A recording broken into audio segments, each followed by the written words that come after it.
Welcome to I'll Go If You Go, a Save the Redwoods League podcast. We're building community and illuminating how Californians from all walks of life think about and experience nature and conservation in the redwoods and beyond. I'll go if you go, because when we explore together in community, the experience is all the more powerful. Please join us as we talk with Farrahn Hawkins, who's never typical and creates a sense of place wherever life takes her.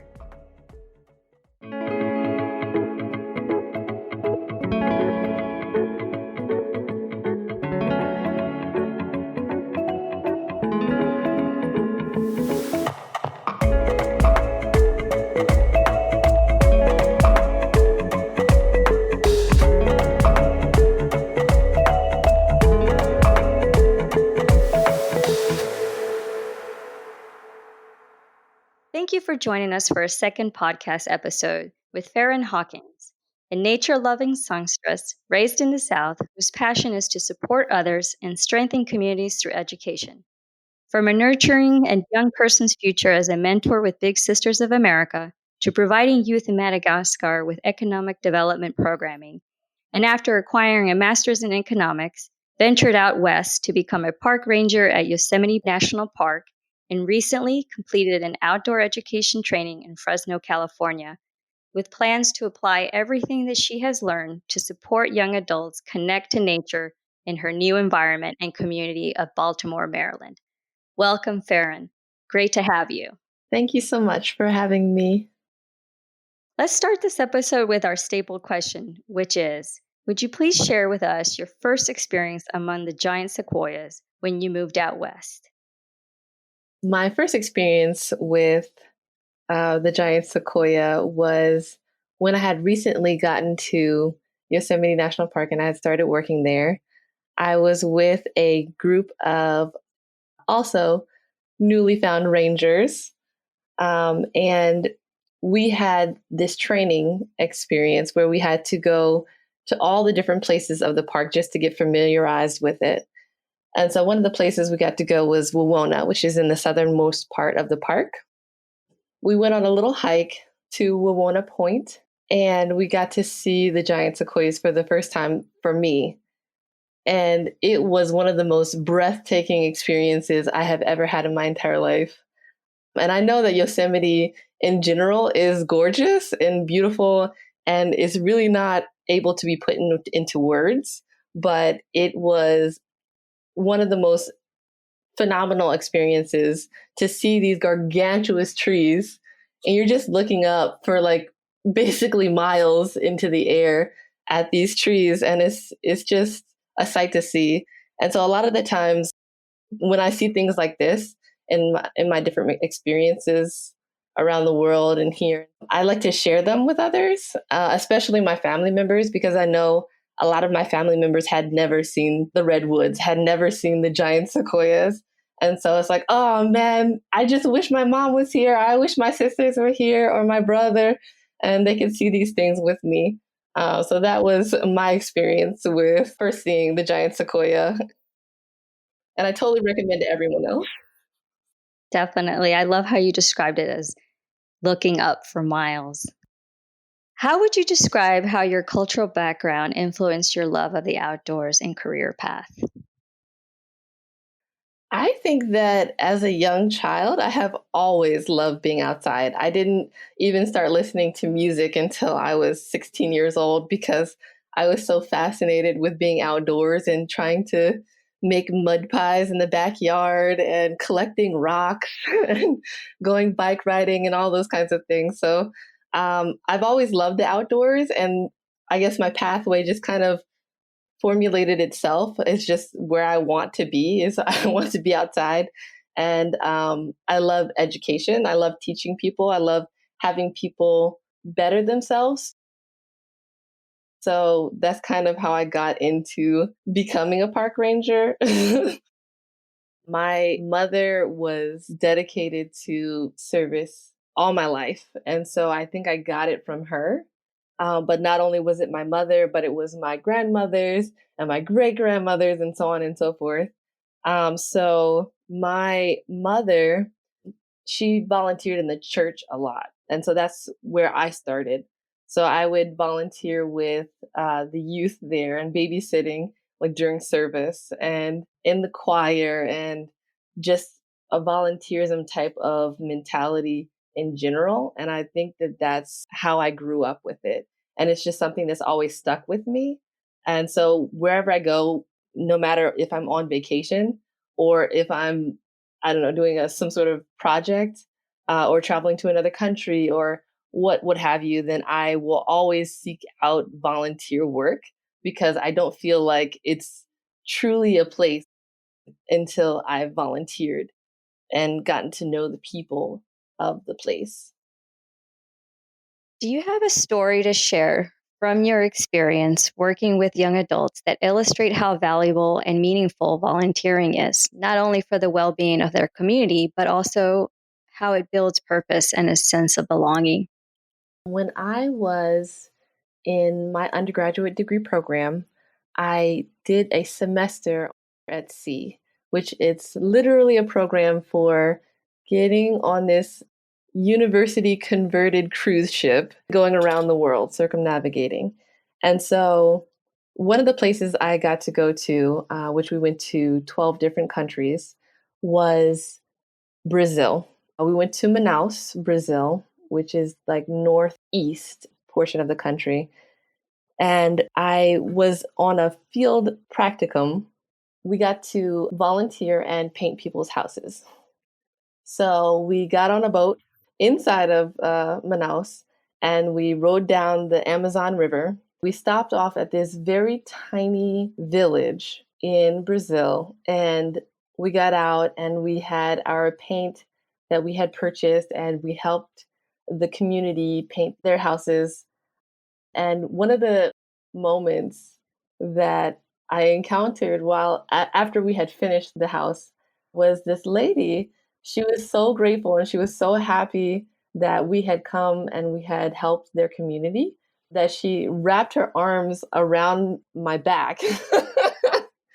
And she was like so elated that this was happening.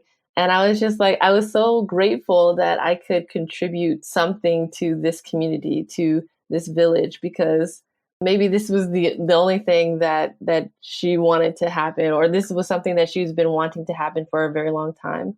So I think that volunteering and community and belonging are totally tied to one another. So when I was there, I felt like I belonged. I felt like I was welcomed. And so I felt like I could definitely live there. um, and so I can appreciate bringing all these things together, bringing community together and volunteering together, or volunteering in order to build a community or what have you, whichever way you want to put it. But I feel like it all ties into one. And I can definitely see you moving to Brazil, learning Portuguese at one point. How does volunteering build community resilience in the face of challenges like the pandemic? When you have an already established community and you're already volunteering and you're already have these different niche groups of people that are working together for a common goal or a common cause, when something like the pandemic or any other horrific event occurs, then other people feel the need to or feel capable and able to help those individuals so that the community doesn't waver in any way. So I think it just brings you closer together to work together so that you can accomplish the common goal that you're trying to accomplish, especially during a pandemic. Throughout your career, you've moved to several places around the world to collaborate in service learning programs, offering communities educational opportunities to build support for economic development and overall well being.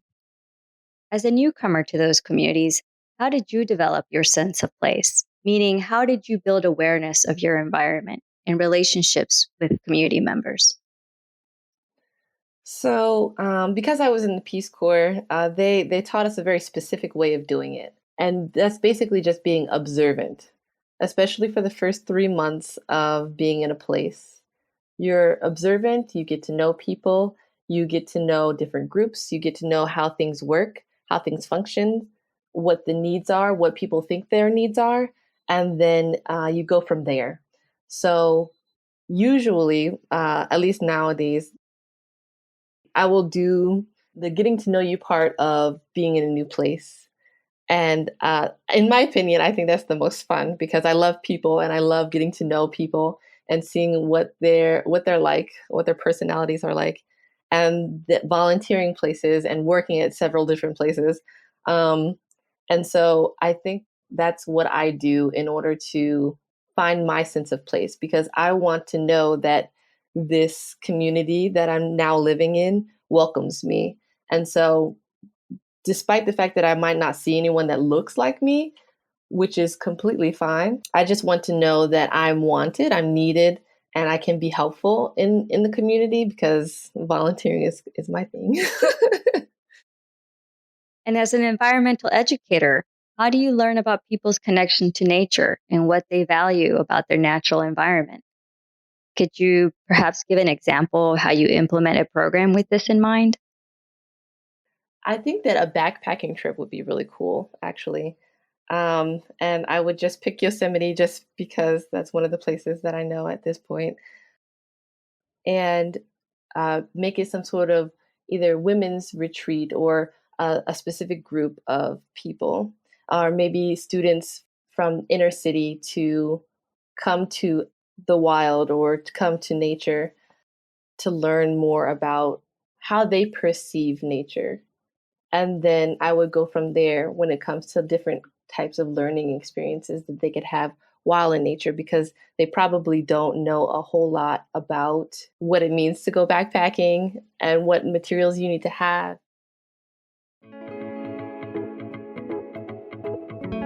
Save the Redwoods League is a nonprofit on a mission to protect and restore California's coast redwood and giant sequoia forests and connect all people to those iconic forests through welcoming and meaningful park experiences. Please join our community.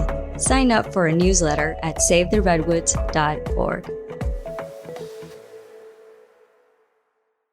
You've worked collaboratively with communities on projects that build economic development. And after returning from Madagascar with the Peace Corps, you pursued a master's in economics, a degree that focuses on the indicators that are driving the economy, like state and federal Right. policies. With that in mind, and the recent Great American Outdoor Act, which is expected to create an abundance of new jobs to repair and improve infrastructure in national parks and other federal lands across the country, what are some community and economic opportunities and benefits you would hope to see as a result of this exciting and substantial investment in parks?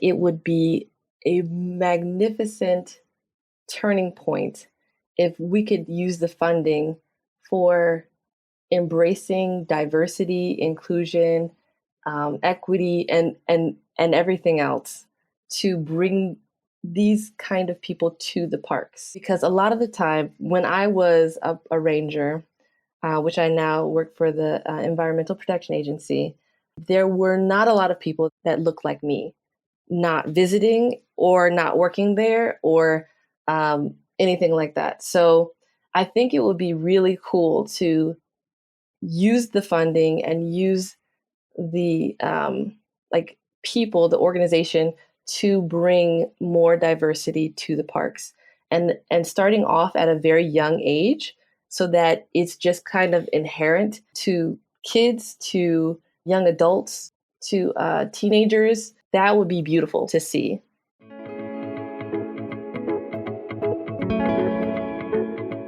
Okay, well, before we close with our episode, we are going to do a lightning round of questions to get to know you a little bit better, Farrahn, for our listeners. And these lightning round questions are ready to answer for one word or one sentence. So if you would, please, we will begin. Your favorite giant sequoia park or grove? Yosemite, Wilwana Grove. All right. If you could meet anyone, past or present, who would that be and why? Hmm. Rosa Parks, because I think what she did was phenomenal. When hiking, do you tend to look up or down? I look down because I tend to not know where I'm going or I get wobbly. What is one of the things you would put on your bucket list? Mm. Right now on my bucket list is Zion National Park. What is your favorite thing about someone in your family? I think that my mother is an incredible person for raising 4 kids at the same time. Yeah, I would say she's incredible. Mhm. What is the one thing you have always wanted to do? Ooh, I would like to sing at a jazz club with the smoke coming out. Also another thing on my bucket list. A jazz club maybe in Brazil somewhere? Ooh, that would be amazing. What is your comfort food? Ice cream. Ooh, I think that's my favorite food, but same difference. Oh, what flavor? Oh, it depends on what brand. Okay, well, we'll just leave it at ice cream. If you could talk to President Biden, what would you talk about? Hmm. Ooh, that is a very difficult question. I think I would probably talk about making a difference in different community settings that are underprivileged. And one word mantra for this year. Yes. And finally, for our last question, please bring us home by explaining to our listeners why they should experience the giant sequoias. Oh, it is just a sight to see. I think that people you cannot explain in words what it is like to see the giant sequoias. So I just recommend everybody to just go see it, and then you can formulate your own opinion about it. But it's a sight to see, definitely. Farrahn, that completes our podcast. And I just want to say thank you so much for being our guest. Thank you for having me. And thank you to our listeners. Thank you for listening to I'll Go If You Go, a Save the Redwoods League podcast. I'm your host, Leslie Parra, wishing everyone a sense of place and belonging wherever you are and wherever life takes you. Stay connected by following us on Instagram and Twitter at Save the Redwoods and on Facebook at facebook.com/Save the Redwoods League.